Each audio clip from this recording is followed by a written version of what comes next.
राजधानी में बड़ धरणर आईटी रेड एक फ्लेक्स प्रिंट मीडिया हाउस उपरे आयकर विभाग चढ़ाऊ जारी रही एपर्यंत 2 कोटी अधिक टंका जबत सह चली तदंत कटक रोड स्थित घरे होउछि आयकर विभाग चढ़ाऊ तेबे एने संपृक्त मीडिया हाउस मालिक किंबा कर्तृपक्षों प्रतिक्रिया मिल पारिनी। चंदन पाइकराय आम सहित लाइव रही। चंदन नगद 2 कोटी अधिक टंका एते टंका ये मीडिया हाउस पाखक आसिला केमिति यार सोर्स कौन एवं एबे भी आईटी डिपार्टमेंट रेड जारी रखिछि कि आउ किछि गुरुत्वपूर्ण तथ्य प्रमाण सामना को आसुछि कि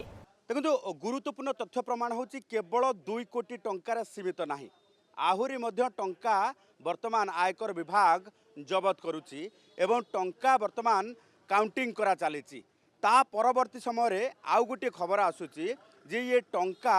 गोटे निर्दिष्ट राजनैतिक दलर